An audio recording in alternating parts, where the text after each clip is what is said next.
플라톤. 플라톤은 소크라테스가 사망한 다음에 여행을 떠나 시라쿠사에 가서 정부의 자문위원이 된다. 그 다음에 그는 한동안 노예 신세가 되는 불운을 겪으며 그 후 아테네로 귀환해서 아카데모스에게 하사된 농장 근처에서 대학을 건립한다. 이것은 나중에 아카데미아라는 이름을 부여받으며 그 후 거의 1000년 동안 존속한다. 플라톤은 그의 후계자들과는 달리 아주 매력적으로 글을 쓰는 재주가 있었다. 그는 가능한 많은 사람들에게 자신의 학설을 전달하고 싶어 했다. 이 점은 소크라테스의 교육 이념을 계승한 셈이다. 그의 관심사도 공동체의 올바른 질서였다. 그러나 그가 후대에 결정적으로 영향을 미칠 수 있었던 것은 그가 몇몇 개념들을 사용해서 후대의 철학을 위한 강령을 완성했기 때문이다. 즉, 그는 세계를 영원한 존재의 세계와 유의전변하는 현상들의 세계로 구분했다. 그는 현상들의 세계를 동굴에 비유한다. 거기에서 우리는 모닥불을 피워놓고 그 아른거리는 불을 등지고 앉아서 벽의 그림자를 바라보고 있으며 우리와 불 사이에는 실제적인 형상들이 지나가고 있다. 우리가 보는 것은 팔락거리는 그림자뿐이다. 그것이 우리의 현실이다. 참된 현실은 기본 유형들이며 개별 사물들은 단지 그것들의 모사본에 불과하다. 이 기본 유형들은 플라톤은 이데아라고 부른다. 세계를 현세와 내세로 구분함으로써 플라톤은 형이상학 또는 관념론의 기초를 놓는다. 이로써 그는 후대의 철학이 어떤 문제에 천착해야 하는지 확정짓는다. 그리고 그는 비록 중간에 플라티노스가 신플라톤주의를 부활시키는 단계를 거치지만 나중에 기독교와 철학이 르네상스 시대에 결혼하는 것을 가능하게 한다. 비록 감각적 인지는 인간으로 하여금 현상들의 그림자 세계에 포로가 되어 살게 운명짓지만 그럼에도 이데아의 세계와의 접점들이 존재한다. 예컨대 기하학에서는 구라든가 사각형이 이데아의 완전성을 예감하게 해줌으로써 직관과 이데아가 서로 만난다. 또한 우리는 환상에 빠짐으로써 제한된 감각들을 극복하고 떨쳐버리며 영혼의 날개를 달아줄 수 있다. 그러면 우리는 출생 이전의 영혼 상태로 접어들게 되며 이데아의 제국을 기억해내게 된다. 우리의 영혼이 살았던 그 제국을 사유를 통해서 다시 유산으로 물려받게 된다. 이데아 자체는 이를테면 태양계의 중력 시스템을 형성한다. 작은 이데아 행성들이 이데아 태양 둘레를 공전한다. 중심 태양은 진선미의 3일치 이데아이다. 따라서 플라톤의 철학은 도덕론, 인식론, 그리고 예술론을 구분짓지 않는다. 철학을 연구하는 것은 벌써 도덕적인 행동이며 과학은 성적인 것의 매력으로 살아간다. 철학이 그렇게 매력적으로 규정된 적은 거의 없었다. 이에 비해 플라톤의 국가론은 별로 호감을 불러일으키지 못한다. 거기에서는 가족과 소유제도가 폐지된다. 그 대신에 국가가 교육을 전담하여 우생학에 따라서 엘리트들만을 출산하게 하며 모두가 확정된 교육 프로그램에 따라 교육을 받게 한다. 유년기에는 신화의 이야기를, 그 다음에는 읽기와 쓰기를, 14세에서 16세에는 문학을, 16세에서 18세에는 수학을 가르치며 18세에서 20세에는 군사훈련을 받게 한다. 이 과정을 마치고 난 다음에는 재산이 부족한 자들은 군대에 남아있게 하며 재능이 우수한 자들은 대학 교육을 받게 한다. 그 다음에 이 우수한 자들 중에서 다시금 기능직에나 적절한 자들을 가려내어 하급 공무원으로 임명하고 엘리트들만 대학에 계속 남아서 5년 동안 순수 이데아론을 연구하며 고급 공무원이 되어 15년 동안 근무하여 실력을 인정받은 다음에 50세가 되면 국가의 운영을 떠맡는다. 여기에서 알 수 있는 것은 처음부터 유토피아는 전체주의 성격을 띈다는 것, 그리고 종종 최선의 의도가 가장 커다란 엄격주의를 낳는 기초가 되는 변증법을 열어놓는다는 것이다. 플라톤이 유럽의 철학에 미친 영향은 너무나 커서 유럽의 모든 철학은 마치 그의 철학의 각주에 불과한 것처럼 보일 정도다. 아리스토텔레스는 의사의 아들로 칼키디케 섬의 스타기로스에서 태어나 스타기리인 플라톤이라고도 불렀다. 그는 17세부터 플라톤의 아카데미아에서 20년 동안 공부했다. 그 다음에 레스보스에 잠시 체류하다가 기원전 342년에 마케도니아의 필리포스 궁정에서 14세가 된 알렉산드로스의 스승이 되었다. 알렉산드로스의 해외 원정이 시작되고 난 다음에 그는 아테네로 귀국해서 기원전 334년 리체움에 자신의 학교 리케이온을 세웠다. 그는 이 학교에 아치형의 지붕이 있는 산책길을 학생들과 산보하면서 철학 이야기를 나누었는데, 이 때문에 이들은 페리파틱스, 소요자라는 별명을 얻었다. 알렉산드로스가 사망한 후에 그는 소크라테스처럼 신성 모독죄로 고소당했고 얼마 지나지 않아 망명 중에 사망했다. 아리스토텔레스는 이상주의자 플라톤의 현실주의적 쌍둥이 형제라고 할 수 있다. 그는 이데아의 세계와 현상의 세계 간에 차이를 두지 않았다. 그 대신에 그는 그 차이를 일반화했다. 이 새로운 주장을 펼치기 위해서 그는 플라톤의 사상을 약간 수정함으로써 아주 커다란 변화를 가져왔다. 즉, 그는 이데아와 현상이라는 단어 대신에 형상과 진료라는 단어를 사용했다. 이 차이는 두 세계를 구분하는 것이 아니라 하나의 세계 내에 함께 존재한다. 예컨대 진흙은 진료이지만 벽돌은 형상이다. 그러나 이 벽돌은 또 다른 형상을 위한 진료가 될 수 있다. 즉, 벽돌은 진흙의 형상이지만 집의 진료이다. 오늘날의 이론은 형식과 매체에 관해 말한다. 음성은 언어의 형태를 위한 매체이고, 언어는 텍스트의 형태를 위한 매체이며, 텍스트는 시행 따위의 형태를 위한 매체이다. 이와 같은 원칙을 바탕으로 아리스토텔레스는 세상을 진료, 형상, 관계의 연속 단계들로 정리했다. 이 단계들은 아직 정해지지 않은 것들을 계속적으로 규정해 나가는 과정을 일컬으며 가능한 것을 현실적인 것으로 계속적으로 넘겨주는 과정이거나 또는 현대식으로 표현하자면 비개연적인 것을 개연적인 것으로 변화시키는 과정이다.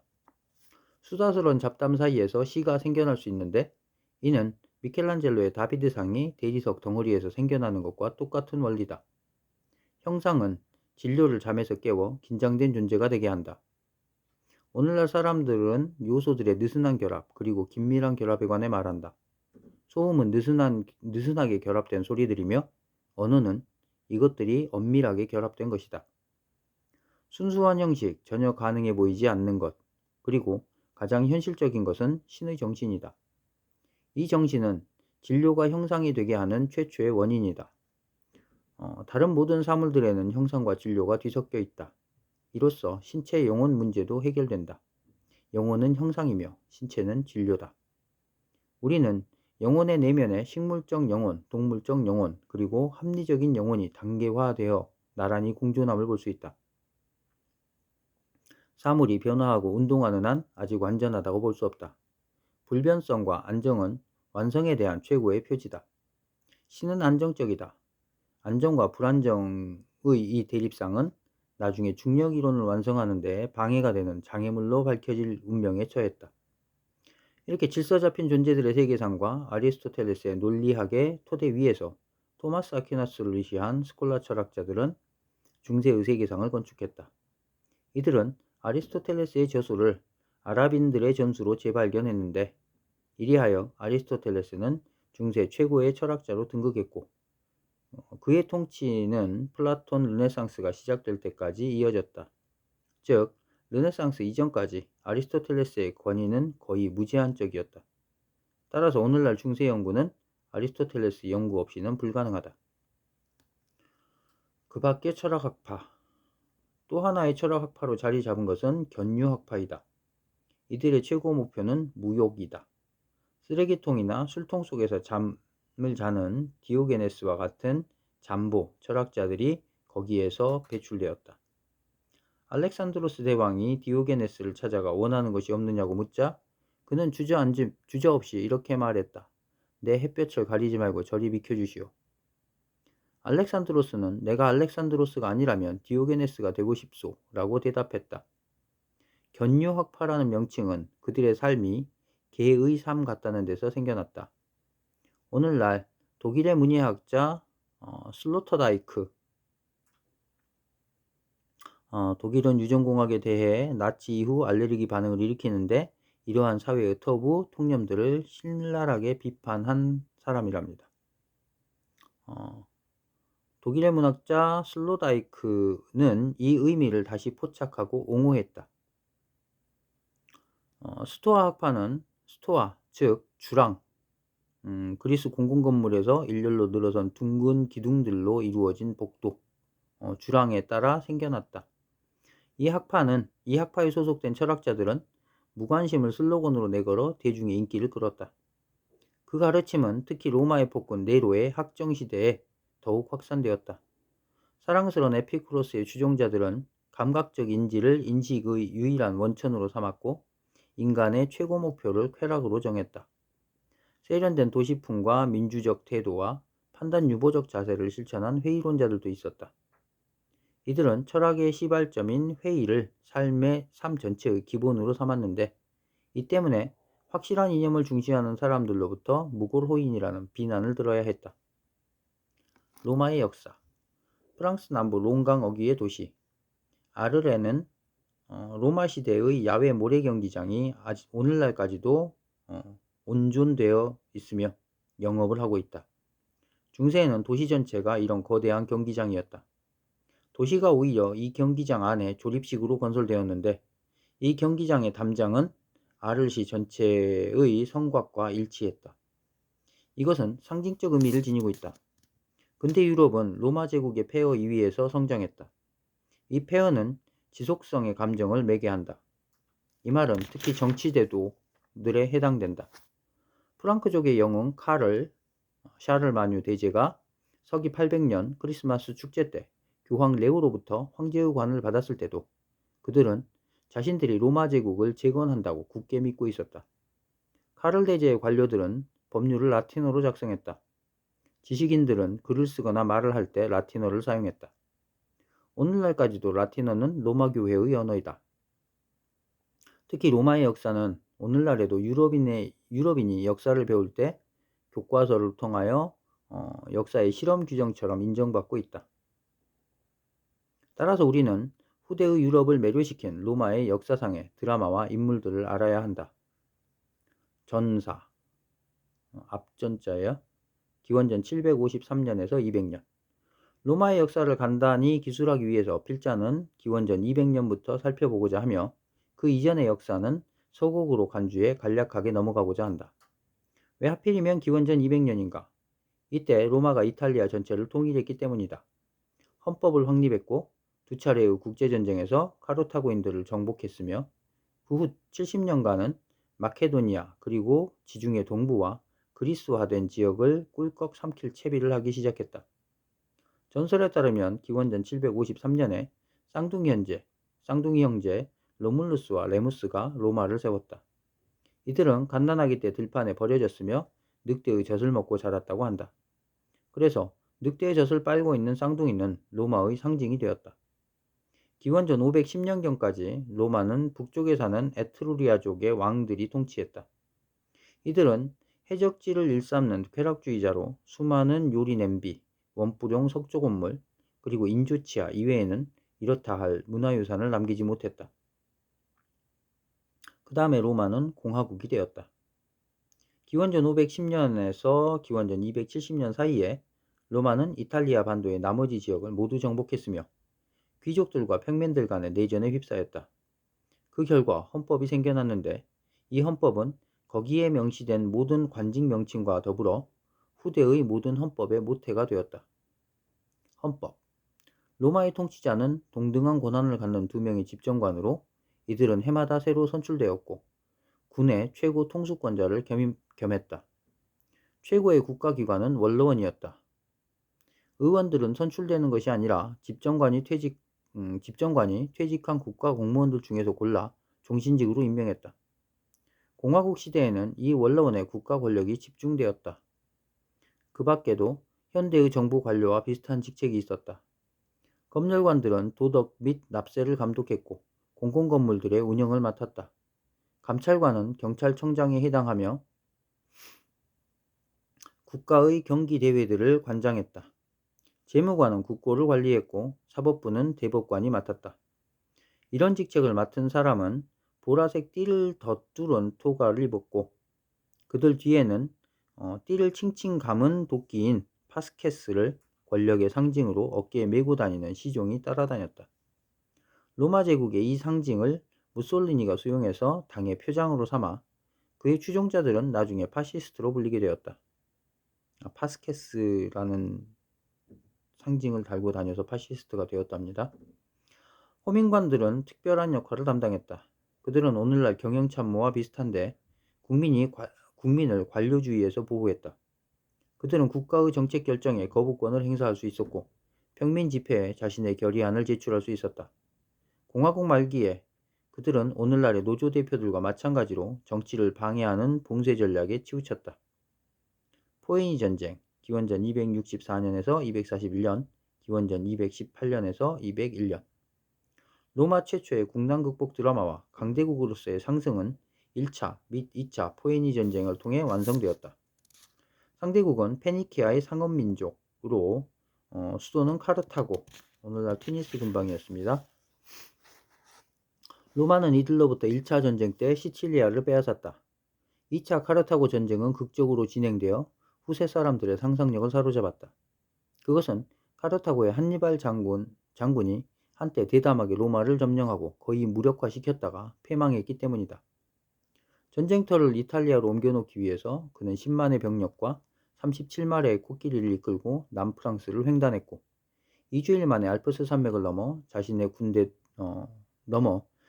군대도 많은 손실을 입었지만 이탈리아의 트라시메노 호수에서 로마 원로원의 군대를 전멸시켰으며 또 칸나이에서도 로마 군대를 대패시켰다. 이후 로마인들은 그가 로마를 공격할까봐 두려워했다. 그러나 로마인들은 그때부터 파비우스, 일명 지연시키는 자의 지휘하에 공식적인 전쟁을 피하고 적군을 지리멸렬하게 만드는 빨치산 전술이나 게릴라 전술을 폈다. 이것은 외국군들이 보급물자를 공급받기 어렵게 함으로써 전세를 로마에 유리하게 만들었다. 파비우스의 이름을 따라서 페이비언 협회가 생겨났다. 여기에 속한 사람들은 지적인 게릴라 전술을 통해 영국의 지식인들을 사회주의자로 전향시키는 것을 모토로 삼았다.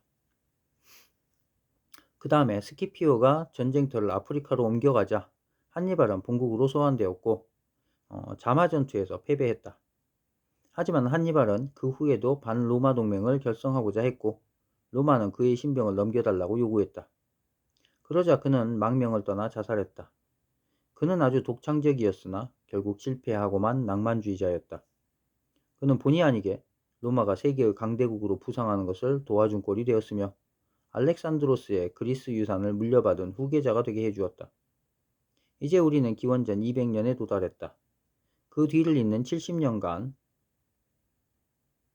로마는 점령한 나라들, 카르타고, 스페인, 마케도니아, 그리스와 소아시아 지역, 그 다음에 시리아와 이집트는 서로 싸우다가 함께 망했고 이것을 로마 제국의 직할 식민지로 만들었다. 이로써 헬레니즘 문화가 로마에 정복되었다. 심각한 정치적 위기와 카이사르 제국의 도래. 식민지로부터 걷어들인 조세는 관료들의 주머니로 흘러들어갔으며 이들은 이 돈을 자신의 관직을 사들이는 데 들었던 엄청난 비용의 충당에 사용했다. 그래서 현대의 미국처럼 자신이 부유하거나 아니면 부자 스폰서를 가지고 있는 사람만이 정계에 진출을 시도할 수 있었다. 이리하여 정계의 요직을 독점하는 초고소득층이 생겨났으며 이와 동시에 국민이 가난해졌다. 그 결과 원로원 정당과 국민정당 간의 계급투쟁이 생겨났다. 국민정당의 편에서는 티베리우스 그라쿠스와 가이우스 그라쿠스가 성공적인 국민 원로로서 원로원 정당과 투쟁했는데 이로써 그들은 후대 사회주의자들의 모델이 되었다. 그 뒤를 이어서 마리우스가 국민당 대표가 되어 원로원 정당 대표인 술라와 대결했다. 술라는 식민지 전쟁에서 돌아온 자신의 원정 부대를 이끌고 원로원을 점령한 자로, 훗날 스페인의 프랑코 역시 이와 비슷한 방식으로 모로코 원정 부대를 이끌고 쿠데타에 성공해 집권한다. 그리고 파시스트들과 마찬가지로 술라의 승리는 이른바 추방정부로 끝났다. 추방명부로 끝났다. 이때부터 군대가 정계의 모든 인사들의 정치적 운명을 좌우했다. 폼페이우스와 카이사르. 이제부터 로마 역사의 진행은 가속도가 붙고 고비를 맞게 되었다. 스파르타쿠스의 지도하에 노예들이 봉기했는데 이 봉기는 폼페이우스와 크라수스에 의해 진압되었다. 그 후 폼페이우스는 국민의 사회적 여망들을 충족시켰고 막강한 정권을 위임받아 직할 식민지들과의 전쟁을 승리로 이끌었다. 다른 한편 원로원은 카탈리나의 반역 음모를 저지해 키케로에게 멋진 승리의 연설을 남길 수 있는 기회를 주었다. 여기에서 힘이 강화된 원로원은 폼페이우스가 해외 원정에서 귀국할 때 그의 베테랑 병사들에게 주기로 약속했던 보상을 거부했다. 그 약속을 관철시키기 위해 폼페이우스는 크라수스와 갈리아의 정복자인 카르사르와 3자 동맹을 맺었다. 이들은 공동으로 원로원을 다스렸다. 이 공동통치는 한동안 잘 진행되다가 크라수스가 페르시아와의 전쟁에서 전사하자 카이사르와 폼페이우스 간의 경쟁이 다시 불붙었고 이는 2차 내전으로 폭발했다. 이 내전은 갈리아에서 베르킨게토릭스, 아스테릭스 와의 전투 경험이 있는 병사들을 거느린 카이사르의 승리로 끝났다. 카이사르는 독재자가 되었다. 이로써 로마 공화국이 끝나고 새로운 정치체제인 카이사르의 제정시대가 시작되었다. 안토니우스와 클레오파트라. 우리는 그 뒷이야기를 섹스피어의 줄리어스 시저를 통해 잘 알고 있다. 카시우스 롱기누스와 브루투스가 반역을 일으켜 카이사르를 살해한다. 카이사르의 정당 친구이자 동료 집정관인 안토니우스는 그 두 사람을 일단 보호했지만 오늘날까지 극문학사의 명연설로 평가받는 연설을 통해서 국민을 선동해 그들을 축출하고자 했고 카이사르의 양아들 옥타비아누스와 레피두스와 반원로원 라인을 결성해 제2차 삼두 정치체제를 열었다. 이들은 합심하여 카시우스와 브루투스를 필리피 근처에서 카르사르의 정신으로 제압했다. 그래서 필리피에서 다시 만나자가 재기를 다짐할 때 쓰는 속담이랍니다. 그 다음 상황들은 셰익스피어의 극 안토니와 클레오파트라에 잘 나타나 있다. 안토니우스는 동쪽으로 가서 용병을 모집했다. 이때 그는 이집트의 클레오파트라와 빈둥빈둥 놀고 먹는 연애 산매경에 빠졌다. 안토니우스는 경쟁자 옥타비아누스와의 경쟁의식이 싹트는 것을 느꼈지만 그 갈등을 옥타비아누스의 누이 동생 옥타비아와의 정략 결혼으로 해소했다. 하지만 이것이 비극적인 종말의 시작이었다. 안토니우스는 클레오파트라로부터 자유롭지 못했고 클레오파트라가 원하는 대로 아무렇게나 정치를 하기 시작했다. 그 다음에 발생한 군사적 충돌에서 그는 제정신이 아니었다.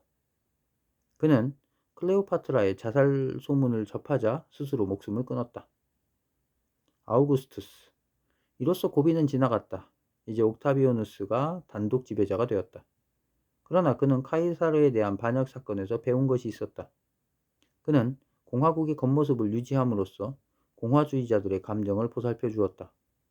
원로원은 존속했지만 그에게 여러 직책들과 함께 군 통수권을 평생 동안 위임했으며 특별한 신분의 표시로 그에게 아우구스투스, 숭고한 자라는 칭호를 부여했다. 아우구스투스는 이때부터 제국의 평화를 선사했으며 국경을 견고히 했고 아우구스투스 시대의 문화가 꼽힐 수 있는 여건을 마련했다. 그의 제2기간에 그리스도가 탄생했다. 거의 반세기 동안 집권한 그는 제국의 제도들을 거의 자신의 것으로 만들어 놓은 상태에서 양아들 티베리우스가 권력을 고스란히 이양받는데 아무 문제도 없었다. 그 후로 옥타비아누스의 양아버지의 성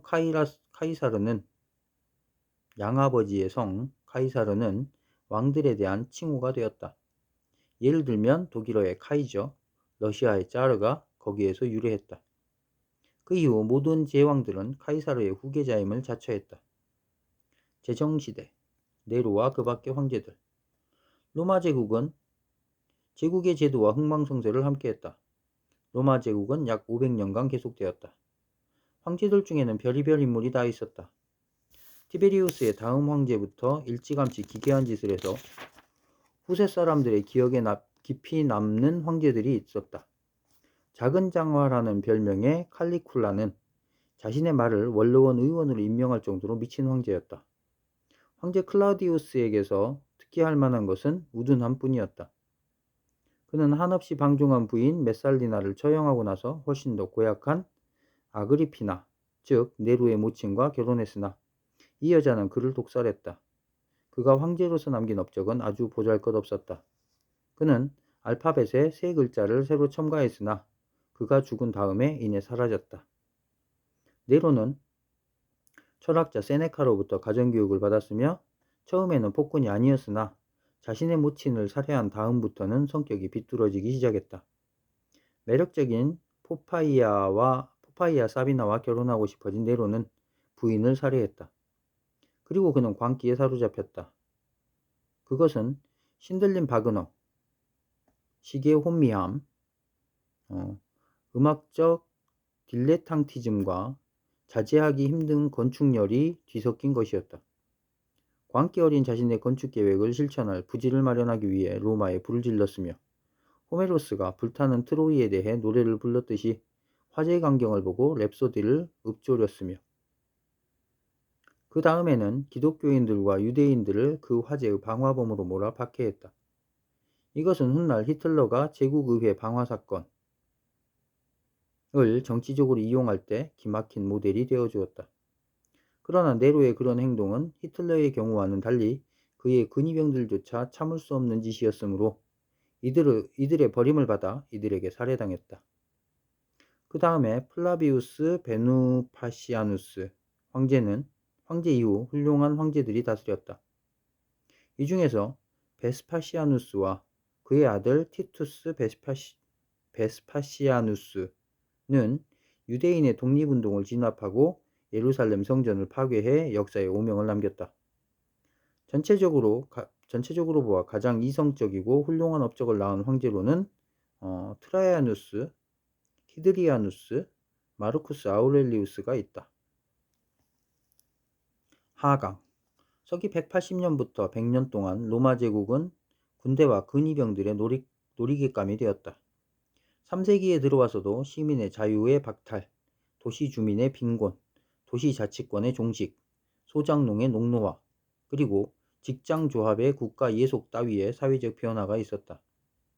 황제 디오클레티아누스는 이 문제들을 해결하기 위해 수도를 로마에서 멀리 떨어진 곳으로 천도함으로써 원로원의 정치적 영향력을 배제하려 했고, 역사적으로 개성있게 성장한 각 도시와 지방들의 등급화된 특권과 자유들을 중앙정부의 일원화된 통제하에 두고자 했으며, 중동지방의 전제군주들의 모델을 따라 종교적 카리스마에 기초한 복잡한 궁정의식으로 제국을 새로 건설하고자 했다. 이때 그는 기독교인들을 경쟁 상대로 여겨 박해했다.